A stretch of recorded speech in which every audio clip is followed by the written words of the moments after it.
সকাল সকাল করছি হালকা টিফিন। তো মা রুটি পাঠিয়েছিল, এই ক্রিম রুটিগুলো 4টে। তো আমি খাচ্ছি এখন, আর ছেলে খেয়ে পড়তে চলে গেছে।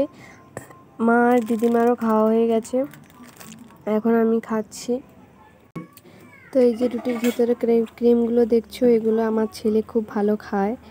তো ও খেয়ে চলে গেছে, আবার এসে খাবে বলে দিয়ে গেছে, তো ওর জন্য রেখেছি।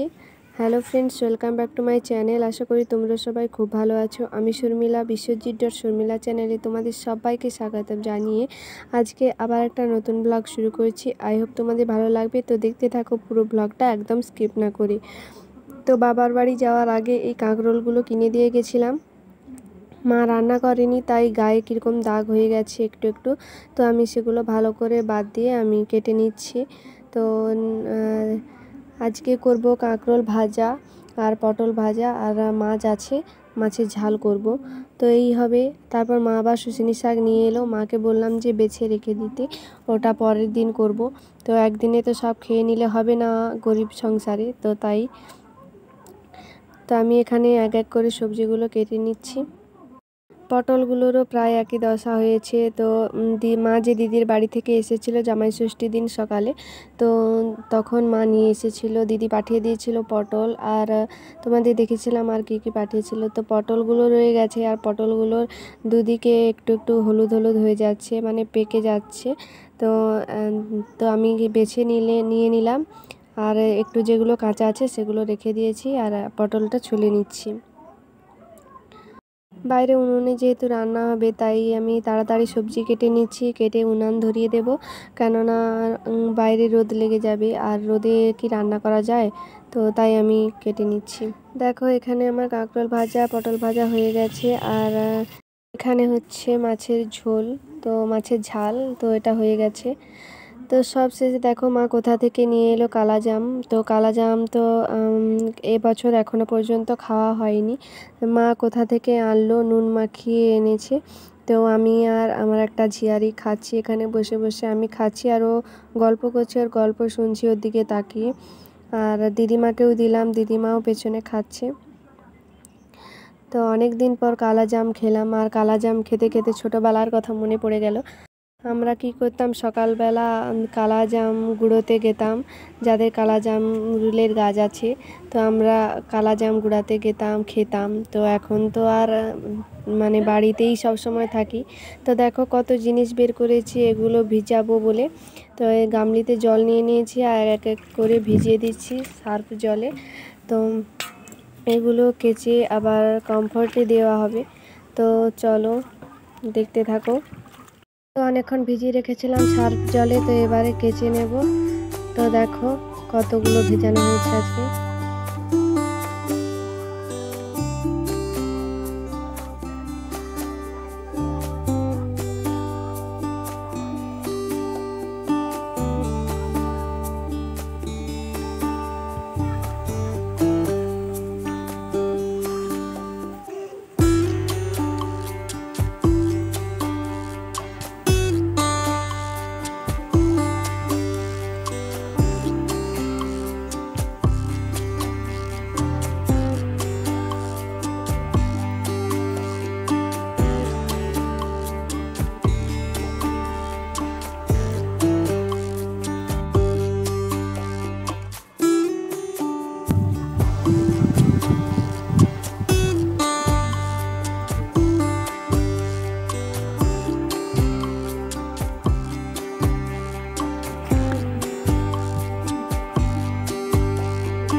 তো এসে দেখো ওভেনটা মুছছি, আর ওভেন মুছে যাব স্নান করতে। বাড়ির কাজ যেগুলো না করলেই নয়, যেমন গ্যাস ওভেন মোছা। তো বাড়ির কাজ করছি আর সেগুলোই তোমাদের সঙ্গে শেয়ার করছি। তো তোমরা দেখতে থাকো আর সাপোর্ট করো প্লিজ। তো এই দেখো আমি ওভেনটাকে মুছে নিয়েছি। আর মেয়েরা বাবার বাড়ি গেলে বাড়ি এসে কত রকমের না কাজ করতে হয়। তো আমি তো সকাল থেকে কাজ করেই যাচ্ছি, করে ক্লিন করে নিচ্ছি আমি ওভেনটাকে।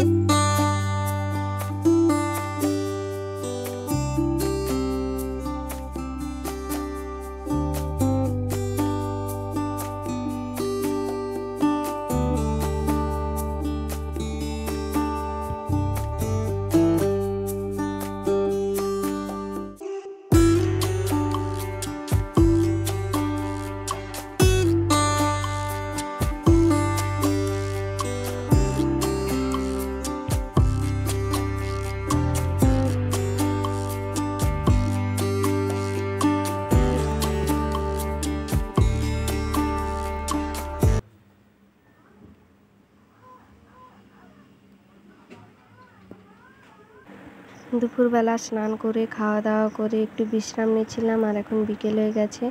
আর জামা কাপড়গুলোতে অনেকটাই রোদ লেগে গেছিলো, তাই আমি তুলে নিচ্ছি।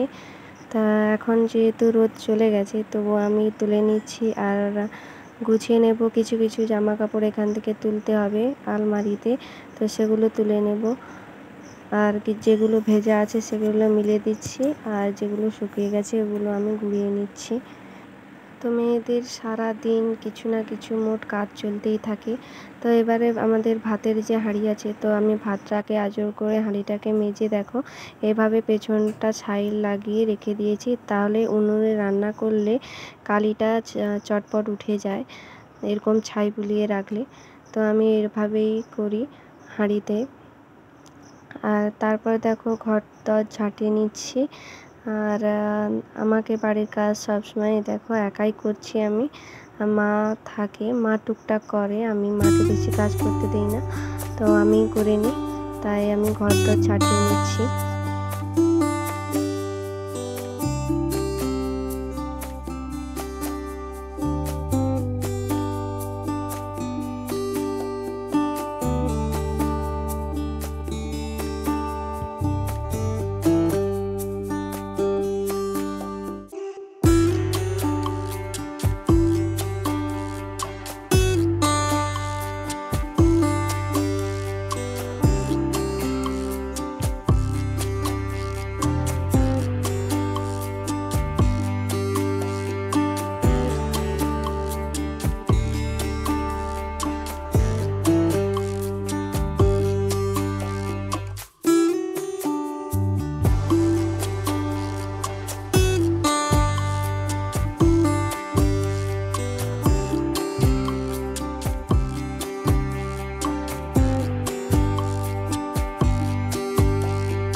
তো বাবার বাড়িতে এই শাড়িটা পরে গিয়েছিলাম, তো এটাও ঢোকাতে হবে। আর এই সব দেখো এগুলো এখানে রেখেছি, এগুলো সব ঢোকাতে হবে। তো আমি এক এক করে পাঠ করে নিচ্ছি।